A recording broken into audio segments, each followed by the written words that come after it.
uma mulher foi lá dentro do terreiro fazer um trabalho, né? Uma obra de magia para 2 mulheres. Que ela chegou falando: eu quero fazer ritual para 2 irmãs e elas são crentes. E eu quero mostrar para elas que nós também aqui tem poder. Só que da forma que ela chegou, já percebi que era inveja.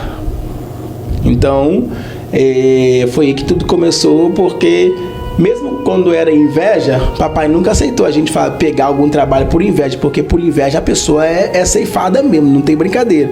Se o diabo vê a inveja, pronto. Aí o trabalho já é só Jesus na causa. Aí o que acontece? Ela deu o nome de uma irmã e a entidade pegou. Estava tendo uma festa lá para ela, uma das festas que a gente mais gostava, que é a festa do Exu da casa, que é a festa de Bode Zabá, que é o maioral lá. E acontece que a mesa preparada, quando a moça trouxe o nome de uma daquelas irmãs, ela disse: faça isso para ela, que eu vou te pagar X valor. E era uma grana legal. E daí a entidade pegou o nome dela, molhou lá na magia, pegou, entregou para ela e falou: faça isso e isso, coloca perto da casa dela que eu vou pegar essa aí. Eu conheço os passos dela dentro e fora da igreja. Aí ela trouxe outro relatório, trouxe, né, tudo por escrito da outra irmã dela. Aí falou: mas pega essa aqui também, porque ela trabalha aqui, ela faz isso e aquilo.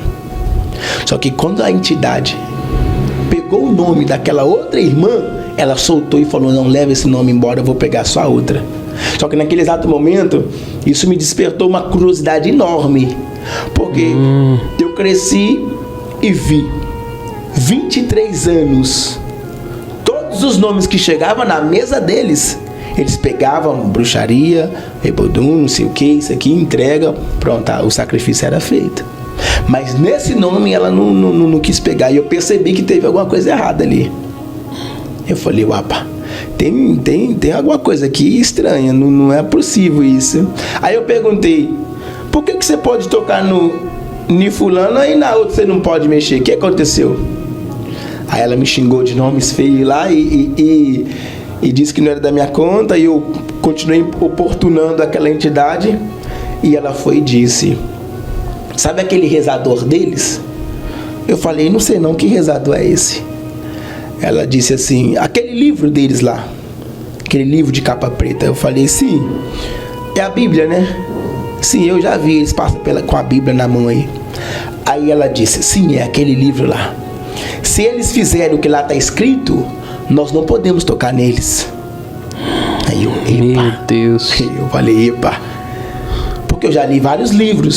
Sim. E na cabeça de um bruxo, quanto mais conhecimento da bruxaria, quanto mais você estudar e aprender, mais forte você fica. Aí naquele exato momento eu pensei: epa, eu preciso descobrir o que está lá escrito. Saí dali, na hora, perdi a graça de ficar naquele ritual. E antes de sair, eu lembro que eu falei para ela: e se eu fizer o que está lá escrito, se eu ler aquele livro? Eu me lembro que ela falou assim: não, se você fizer, você vai ser um traidor. Eu falei: por quê? Ela: porque você já tem a gente. Eu falei: ei, sério isso? Você desafiava Não, eles? eu perguntei: por quê? Perguntava. Aí ela: ei. Aí quando ela falou isso, eu falei: não, peraí, tem alguma coisa que eu preciso descobrir nessa Bíblia, hein? Saí dali, não quis mais saber do sacrifício, aquela festa que a gente mais gostava, as pessoas divertindo. Eu falei: vou procurar uma Bíblia agora. E eu sabia, nunca tinha pegado, mas eu sabia que na biblioteca de papai tinha uma Bíblia lá. Aí eu falei: é agora. Eita Deus. Quando eu peguei a Bíblia, entrei pro meu quarto, quem aparece? Beelzebub apareceu lá. E quando ele apareceu lá, começou a me apertar no pescoço, começou a me oprimir, e eu soltei a Bíblia. Aí parou. Aí eu: epa, tem alguma coisa aqui. Foi isso que me despertou e me deu muito desejo, curiosidade de ler a palavra de Deus. Meu Deus. Eu pegava a Bíblia para ler e ele aparecia, junto com outra entidade chamada Estulalu, que não é só Jesus também na causa. Porque aqui no Brasil conhecemos alguma entidade, né? Só para os irmãos entender: Tranca-Rua, Preto Velho, Exu Cabeça. Esses aí é pequeno e fraco. Aí quando eles apareciam para mim, ao eu pegar a Bíblia, eu falei: epa, eu tenho que descobrir o que está escrito aqui, porque aqui tem alguma coisa boa. Aí eu comecei a ler a Bíblia. E eu me lembro que eu comecei a ler a Bíblia tanto que eu li a Bíblia toda quase em uns 2 meses. Eu já li a Bíblia toda. Rapidão, eu comecei a ler, não queria nem saber se eles me machucavam, não queria nem saber se me apertava, as marcas do meu corpo, não queria nem saber o que acontecia. O que ia acontecer comigo? Eu só queria ler a Bíblia. Era de manhã com a Bíblia Sagrada nas mãos. Era de tarde eu com a Bíblia Sagrada nas mãos. Eu não queria nem saber o que eles iam fazer. Quando eles chegavam, eu parava um pouco, eles saíam, eu pegava de novo. Começava. Eu nem dormia nesse tempo. Isso aí aconteceu nos meados de 2016. Aí pronto, eu comecei a ler a Bíblia. Aí nesse período foi um africano bruxo lá. Papai contratou ele para entrar lá, para fazer um ritual lá para Yami Sorongá e para Egungun. E depois nós ia fazer outro para essa entidade Bodzabá. Só que acontece, o bruxo mandou eu pegar algumas coisas, só que ele falou, não entra ali agora porque ela ainda não chegou aqui, a entidade não chegou aqui, espera ela entrar. Aí eu vi lá o axé de app, axé de adié, que é ovo de pata e ovo de galinha, e não queria nem saber, peguei o guidá e entrei lá dentro, só que eu não poderia ter entrado. Aí quando eu entrei lá dentro, um estourou, sumiu a gema, sumiu a casca, sumiu tudo, não me sujou nada. Explodiu e sumiu. Pronto, aí o bruxo gritou, e a minha Xolongá chegou. Sai daí, sai daí, sai daí. Começou a chamar meu pai, papai, babá, não sei o que, isso e aquilo. Ele entrou, pegou meu corpo, começou a ver se tinha algum hematomas no corpo, se eu tinha algum hematoma nas costas. Aí a minha Xolongá falou assim que tentou me atacar, mas não pôde tocar em mim. Aí eu falei, o quê? Ele vai e grita, ela queria tocar nele e não tocou nele porque ela falou que não conseguiu tocar nele. Aí eu, epa, por que ela não conseguiu tocar em mim? Aí tudo começou comigo. Eu não sabia que Jesus, né, já estava me guardando. Já estava.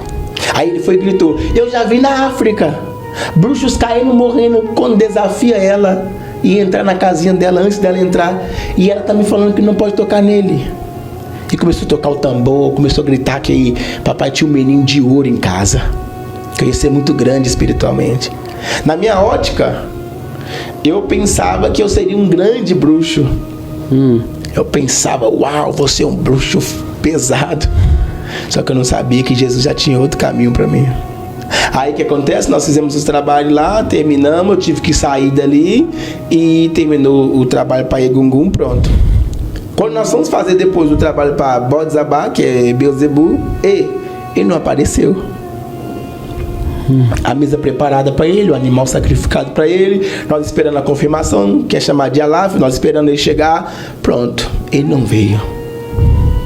Todos os frutos que ele precisa, que é obrigatório ter, que é o bi, que é o lubaça, essas coisas assim, né, que é o fruto lá da África, que é cebola, algumas coisas que ele pede, epô, que é dendê, as porcaria lá, pronto, ele não veio. E ninguém poderia falar nada até ele chegar. Aí eu ouvi pela primeira vez Jesus me chamando lá dentro, no meio do ritual, tudo acontecendo, e eu esperando o Beelzebub chegar, mas ele não vem. Aí Jesus aparece e grita, Douglas, vem, tu és livre. Meu Deus. Papai, porque eu sou livre. Aí eu falei, bruxo, porque eu sou livre? Falei o nome dele. Só você escutou? Só eu escutei. E o sacrifício ali, a cabeça do animal ali, aquelas porcaria toda. Aí eu ouvi de novo. Douglas, vem, tu és livre. Aí eu gritei, porque eu sou livre? Alguém falou que eu sou livre. Aí eles me xingaram, falaram nomes. Eu não poderia falar, não poderia abrir a boca. Ele me tirar de lá e mandou eu sair. E eu fui pro meu quarto. Meu Deus. Quando eu cheguei dentro do meu quarto, pronto, Beelzebub aparece lá no meu quarto, me puxando com a corrente nas mãos. Tava a corrente no meu pescoço, nos 2 braços, na cintura e nas pernas. E ele me puxando, e ele me fez lembrar do sacrifício que nós fizemos, daquilo que nós fizemos quando eu tinha 13 anos, que eu bebi. Eu vou te matar, mas você não vai servir o justo. E eu pensei, quem que é justo? Nem sei quem que é justo. Aí eu comecei a tremer, comecei a ficar com medo, o corpo paralisou, foi aquela opressão.